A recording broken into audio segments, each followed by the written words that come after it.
Hello, everybody. This is Fionna Fox of Brokenjoysticks.net, and I'm here today with Eli, last name Houghton or Hooten? Hooten. Hooten. Like the sound the owl makes. Like the sound the owl makes. All right. There you go. He's CTO and one of the co-founders of Game Wisp, which is offering partner-like services on Twitch and YouTube for everybody. How are you doing today? I'm all right, man. It was a really beautiful day here, so it was kind of a bummer to be inside working all day. But that's what you get sometimes. You guys are down somewhere in the South, correct? Yeah, we're based out of Nashville. Oh, very nice. Yeah, so we actually spent some time in Chicago in 2014. We went through the TechStars Accelerator program there. It's like a business accelerator. And when we came out, we came back down to Nashville and set up shop here. Awesome, awesome. So what first got you into the idea of starting up Game Wisp? I know there's 4 of you that co-founded it. So did you guys see a gap in the market and that's why you wanted to start? Or did you think that, did you just love games? You're a gamer, you want to bring this stuff to the masses? Yeah, so we kind of discovered Game Wisp a little bit on accident. So we've been building products, the 4 of us, in the gaming space since the end of 2012. And the first product we worked on, which was actually called Game Wisp, and if you do some Googling around, you might find some old articles about it. But you basically share PC save games, kind of like Dropbox. You could sync them to the cloud, share them easily with people. I could download your saves. You could download my saves. And it had a little bit of usage. Some people really liked it. It didn't really have a whole lot of traction. But what we noticed is we added the ability to attach videos to those save games. So you could be like, hey, here's a save game from Skyrim with my level 50 warrior, and here's a video of him, so you can kind of see what you're getting into. And what ended up happening is more and more people were uploading videos than just saves. And so that sort of set us down this path toward like let's play content, streaming content. And as time went on, we just noticed more and more that there was a large number of, especially some YouTubers, but especially Twitch streamers, that had really, passionate fan bases that like what they were doing, and, not outside of tips and donations, a not really clear way to be supported using a tool that's really catered towards streamers. And so we saw that gap and decided to fill it. And that's what we've been working on for about a year now. So we did get your elevator pitch while we were at PAX East, actually. But if you could go ahead and just rerun, that's about 45 seconds. I think it was pretty damn good, actually. If you could rerun it through real quick here. Totally on the fly, right? So what Game Wisp allows you to do, if you're a Twitch streamer, live streamer, it lets you have a way to offer tiered benefits. So you can create tiers and put benefits in them and charge your own monthly fee at each tier that then subscribers can come and subscribe to you and get those benefits in exchange for the monthly fee. So it lets you have recurring monthly revenue in exchange for benefits. The other sort of benefit to something like Game Wisp is it's really deeply integrated into the ecosystem. So you get integrations with Twitch alerts, Deepbot, Muxy, StreamJar, and various other services that let you have on-screen alerts when people sub. It lets you do things with bots like automatically give in-stream currency or other perks to your fans that subscribe to you, that kind of thing. Awesome. So that's for everybody out there, guys. Just and you also do a YouTube side as well. You have a side that is integration with YouTube, which one of the things I didn't know when I saw you at PAX East was that YouTubers can use you almost like Patreon. You can. Yeah, true. If not a little, it's a little more robust in terms of the feature set. So we have a post system that we just released, like Patreons, where you can write posts and anybody can read them. You can actually kind of gate who can see what posts based on benefits they have. But we also have a video system where you can upload videos to us and have them on our servers, early access. So for a week or 2 weeks or a month or whatever, people that are subscribed to you on Game Wisp can come watch that video on Game Wisp. And then after the early access period's over, we can automatically push it to YouTube for you, put it in the right playlist, all that stuff. Yeah, that doesn't exist anywhere else. So that's a pretty huge benefit to YouTubers. That's got to be quite a bit of server overhead involved there, though. Yeah, it was actually, that was the first thing we did. We actually did that before Twitch, because before we started all the Twitch streaming focus, we were really YouTube focused. And yeah, there's definitely quite a bit of server overhead to that storage and delivery of video. It's part of the reason our cost structure is set up the way it is just to cover that overhead. Cool. That's very cool. So we talk to me a little bit about integrating with the different Twitch services that are out there. Twitch has a lot of stuff. I mean, I have an entire bookmarks folder that's just called streaming, and it's full of, 4 different bots and Stream Hatchet and all this other stuff that I use when I'm on Twitch streaming to try and give me some more data. How hard is it to work with those companies, integrate with those companies to get them into your product? So the streaming ecosystem is all over the place, and in some ways that's really good because there are a lot of different things that suit different people. In some ways that's really bad because it's really fragmented, and you hear a lot, which you might think the same thing, that man, if there was just like one place where I could take care of all this stuff and not have 8 different applications running. So what we do is some integrations we handle ourselves. We'll actually write them. The integration with Twitch Alerts is programmed by us, and we use their API. In other cases, we have written our own API. It has kind of a REST component and a real-time WebSockets component that any other service can hook into and receive data from us to use in their application. So DeepBot, for example, uses that API to just hook into that and allow his users to then get access to GameWisp data easily and have that trigger things automatically within DeepBot. Cool, very cool. The neatest thing I think that I've seen so far actually is the integration that you have with Twitch Alerts, where if somebody is resubbing or what do you call it? You don't call it subscribing, you have your own word for it. What's that word? We had for a long time, it was called an insider program, and then what ended up happening is people just called it subs, and so you can brand something however you want, and the market in general will sort of do what they want. And so it's really subscribers or subscriptions is kind of the best way to describe it now. But yeah, we have subscriptions. We also have the resub anniversaries, like the resub alerts. Yeah, so that's really cool because I mean that's something that on Twitch a lot of people, a lot of the bigger streamers that are partnered, they have a lot of followers who will resub 12 months in a row or whatever. And so having that integration with GameWisp, even when you're not, you're maybe streaming to an audience of 10 instead of 1,000, is definitely something that is big. I actually, once we got back from PAX East, I absolutely, we have our own sponsor streamer, Twitch TV/RobLogFett. It's great. Go watch him. And have him hook it up with GameWisp, and my God, like just suddenly the difference between, because he already uses Twitch Alerts, and so the difference between, he before had a donate button, and nobody would even look at a donate button. You kind of got and that was just a direct link to his PayPal. Was all that was. Right. And then to put that extra layer of protection between, and to have the ability for somebody to subscribe, they feel like month to month, maybe they don't have to give a $100 donation right away. They can give a $10 donation for 12 months or whatever. Yeah, for sure. And you mentioned the sort of chargeback protection, or that extra layer between the streamer and the fan. So when we first started that, we knew it was really important. When we were small and we had a handful of streamers, it was really easy for us to sort of figure out, like keep track of fraud and, is this going to be a chargeback? What's going to happen here? How do we fight this? And as we've scaled up, like our tools around that have gotten more and more robust. And I think we're probably, this is my bold claim, I think we're probably one of the best platforms in the space to handle and fight chargebacks. That's really good to hear, because that is the untold elephant in the room of Twitch. I mean, it is definitely a huge problem that really, especially if you're a small streamer, somebody gives you a $100 donation, you spend that, it's just, it's so exciting, and then they get charged back. And PayPal, of course, always on the side of the person who has put out the money. So yeah, it can be tough. And I mean, even with our process, we automate a lot. We do a lot of work ahead of time when a transaction comes in to be like, is this fishy or not? But at the end of the day, we also keep kind of humans in that loop to interact with PayPal, to talk to PayPal, and to sort of reason with them behind that process. And we're able, we can't always say we can't win every chargeback. Some of them you just can't win. Mm-hmm. And some of them are actually fraud.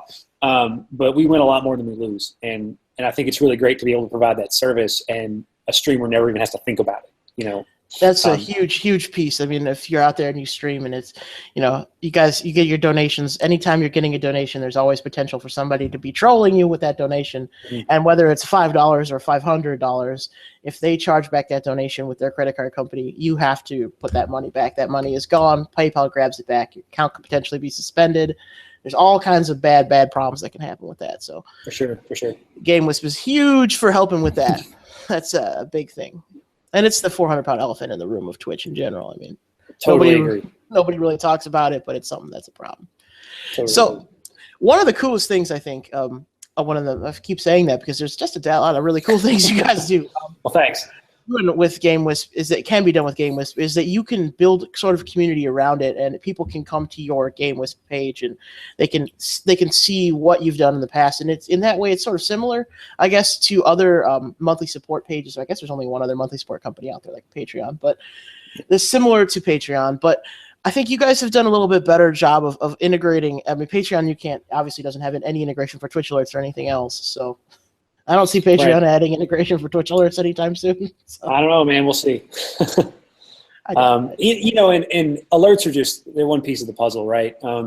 There's so much more to do in this space around helping streamers and supporting streamers, and a lot of the questions we get are around like, okay, well, why should I use you instead of Patreon? What makes you better than Patreon? And I don't want to deride Patreon; they're good at what they do, but this particular industry, streaming in general, is very specific and specialized, and a company like us that focuses on that can go very deep. And so it's like the video thing, it's like alerts, it's like working hand in hand with these bots. It's just the kind of stuff that we think about every day, chargebacks, that kind of thing, and it's stuff that we're just going to keep getting better at. And so I think even if GameWisp isn't for you, right, you should consider the kind of things that are offered by these services and try to find things that can work best for streamers in general. I'm surprised people would ever say that GameWisp wasn't for them. It's not like you're really risking a large amount by putting yourself on GameWisp. I mean, you don't have to, there is a small monthly charge involved, but. Well, yeah, I mean, we got to eat, man, and those servers, I mean, if you're taking video in and it's HD quality video and you're rendering that video and you're transcoding it and you're putting it back out, that's not cheap. Oh, for sure. It's definitely the most expensive part of our operation. That and then kind of manning the infrastructure to handle all these integrations with bots and alerts and stuff. None of that is cheap, but it's worth doing. It's worth doing well. And I don't really think at this point in the game anybody is really doing that well from a subscription benefit reward and then time to the ecosystem kind of perspective. How many of you are there? Because your staff page only shows 8 people. So it's the 4 co-founders, and we're a really small team. I'll preface with that, but it's the 4 co-founders. And then we have a full-time front-end developer who hasn't made it to our staff page yet, and I feel terrible about that. And then we have another full-time, like full stack. And then we also rely on a couple of contractors, especially for our content work or marketing and that kind of thing. The dev team itself is, counting me, and then Michael, our CEO, who does a little bit of work, 4 people. That is an incredibly small team. We keep it nimble, and we, it's all about overhead, right? And so we try to keep overhead small so we can keep prices low and still make this thing, run effectively. And so it's a struggle. We work really hard, but I think ultimately what we're doing is worth it. Well, that's good to hear. So is everybody that works at your company a gamer? I mean, you guys a game-focused company, or you just? Yeah. I mean, we've all had a love of games. We don't get to play them as much as we used to, but yeah, I think pretty much everybody here that's kind of the thing that sort of brings us together. And if we bring in somebody who's a gamer, we're pretty certain that we're going to at least click on some level. And you've got to click if you're going to sit in a room with them for 8 to 10 to 12 hours a day. It does look like you're in a pretty small room. So this is the top level. There's a bottom level. This is actually our new office space. We leased this. A couple months ago, and so it's got space for us to grow into. I think we can fit about between 15 and 20 people in here, so that's kind of nice. Exciting. But what you're seeing is just the loft. There's quite a bit more to it below me. That's exciting. So there's more to come. What can you tell us about what's coming down the pipeline? Oh, what's coming down the pipeline? If you can tell us anything. Sure. I mean, there's no need in being tight-lipped about it. So kind of the biggest thing that we released recently, like I mentioned, with our post system, and it really surprised me, the adoption on that, and how many people are using it, how many people are using it to interact with their fans and do really cool things. And so I think we're going to investigate that a little more and maybe make that better. More community tools to build community? Yes, I don't want to go too far into it, but maybe. Maybe. Okay. Maybe. I just think, what sort of surprised me was just the adoption of that feature. And so I think it's worth going down that rabbit hole a little bit.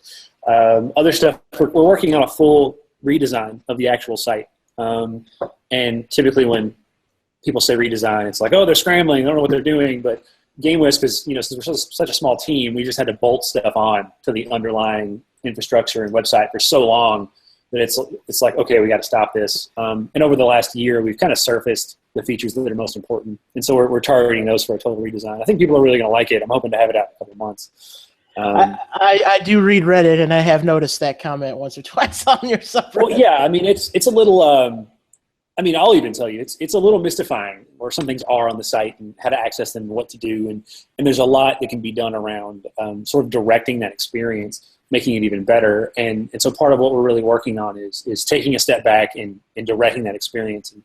And we've done a lot of user interviews, a lot of both sides, both subscriber and the streamers themselves, to kind of figure out how to surface that stuff. And we're definitely a long ways down the path at this point. So I'm hoping something's out in the next couple of months that'll be really exciting. So I just found out something I didn't know in the past. I just clicked on GameWisp, on our GameWisp on Broken Joysticks' channel, to Zero Doxy, and Zero Doxy gives 5% of her GameWisp to Child's Play. Is that done automatically through the charity element, done automatically through the site? It is. So one of those other hidden features that's hard to find. So you can actually go into your channel dashboard under the configuration section, and there's a page called GameWisp Channel Settings, and there's a tab there for your subscription program. And on that is where you can pick charities to donate to. So we support, I want to say off the top of my head, 5 gaming charities right now, or gaming-related charities, like Operation Supply Drop, Child's Play, various other ones. So you can actually pick one and pick a percentage of your sub fee you want to give to that charity. And you can change them at will whenever you want, and we keep track of all of it, and then we just send it off. Whenever we've kind of accumulated enough money to make it worth sending off to the charity, that's what we do. Very cool, and that's all automated. Yeah, totally automated. Awesome. So that's good, because a lot, it's always harder to give charity money when you're touching the money.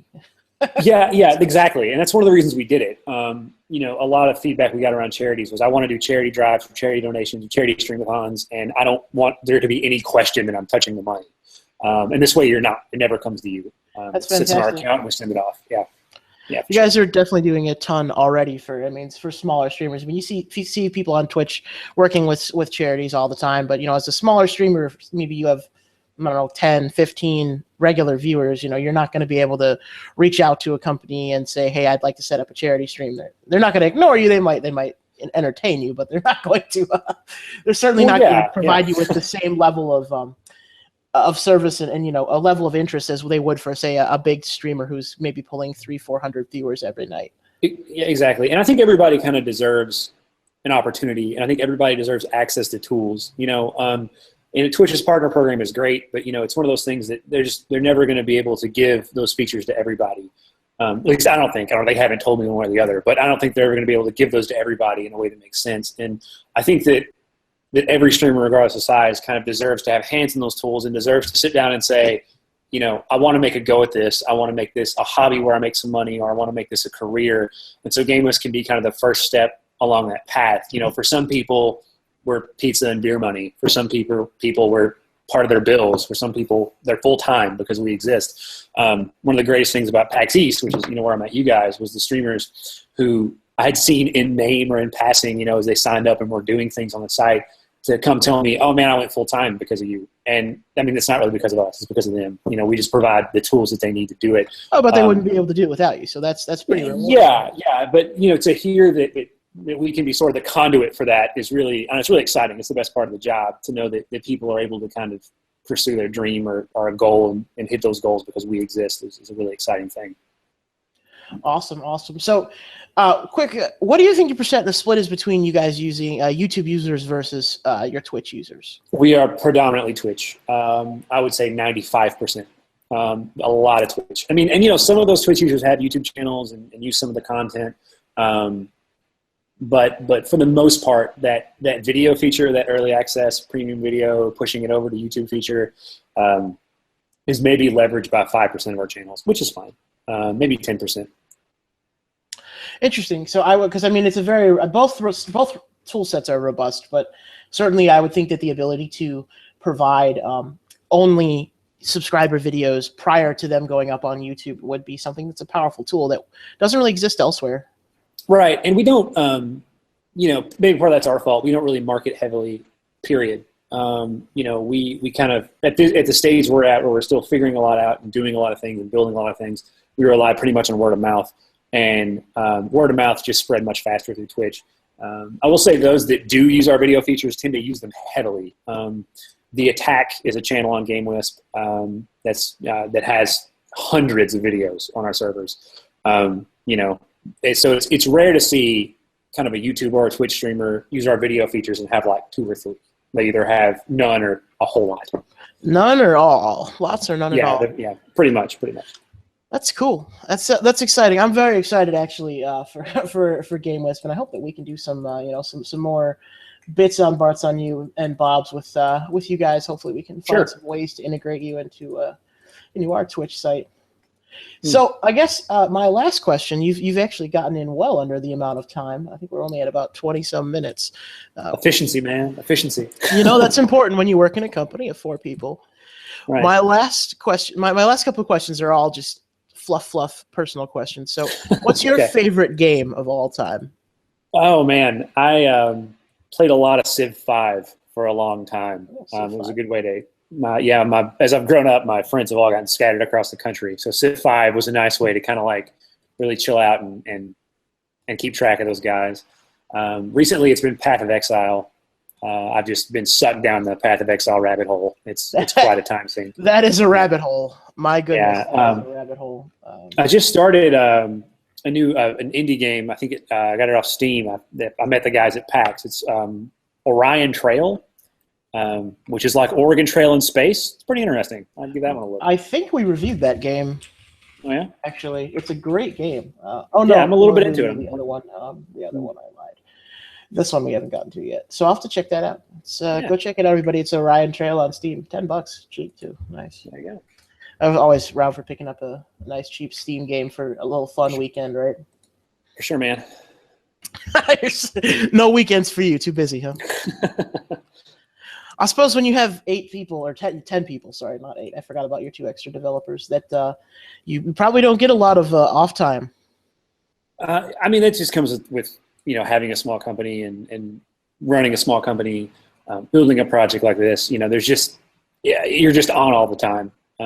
It's good and bad. You just deal with it. But yeah, part of the process. Yeah, unavoidable. And then my last question is. Actually, one that I've asked tons of people who are developers and business people. And what's your recommendation for people who might be watching this or listening to the podcast and want to get into gaming, computer science and gaming at the same time? They want to be in the games industry. They want to use computer science to get into it, because it's the best way to get into the games industry if you want a steady living, is to program something. Right. So my background, just to maybe inform this answer, I went to school for physics and then actually ended up staying in school a very long time and emerged with a PhD in computer science. So I've kind of run the gamut of computer science education. I can tell you, computer science is, in my opinion, it's what you make of it. And so if you're really interested in games and you want to program games or develop games or even products in the space, or products in general, man. If you come to me, for example, and say, "Hey, I really want to work at GameWisp, or I really want to make games for a living," and you don't have like any games to show me, I'm going to kind of raise an eyebrow. Computer science, like I said, it's what you make of it, and so you sit down and you do the work and you put the time in and you build things. And to me, that's much more important than any sort of academic computer science education. The academics are valuable. They can be very valuable depending on the kind of work you're doing, but nothing's more important than actually doing the work. So yeah, if you think you might have the slightest inkling to build things for this space, just go build them. It's not hard. It takes a lot of work, but it's, we're not building rocket ships to the moon yet. So not yet. Yeah. Do you have recommendations for a starter language for somebody who might want to build an early game, or might want to work in the space? You're not necessarily game dev, but you have a PhD in game. I'm a smart guy. No. So if I had to make a recommendation, the best language is the one you can get stuff done in.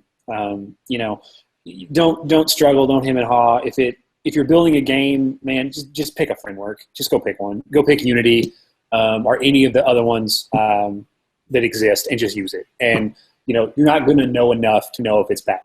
And as time goes on, you'll be like, hey, wow, it turns out this is really bad. And you'll go use another one. It's no big deal. In terms of languages, same thing. You know, if you've got a product you want to build and it's, you know, a web-based product, go pick a web language, do Rails or Django or Laravel or whatever. You know, and just go. You'll hit snags and roadblocks and you'll stumble no matter what language you use. So just don't stress about it. Awesome. Well, thank you very much for that sage advice. We have a lot of people ask us questions. I don't know what it is about being a game news website that people come and ask you about. What should I do to get into the games business? Well, I don't know. I'm not a programmer. Make games. That's the answer. Just go make them. You'll make a lot of really terrible ones, but then you'll make a good one. That's the answer that we usually get. So thank you very much for being here with us today, Eli. And tell everybody once more where they can find GameWisp. Yeah, we're just at GameWisp.com. It's GameWisp.com. Come check us out. Always super easy, and they can find you on Twitter. You're the only one who has your Twitter on the website. I'm brave. What can I say? And that's just at Hootener, Hootener. Well, thank you very much for being here. And Broken Joysticks fam, I hope you've enjoyed this interview with Eli, and I hope you will check out GameWisp and everything that comes with it, and I hope you'll use the tool because I'm already using it, and I've got our sponsored streamers using it because it is a great tool.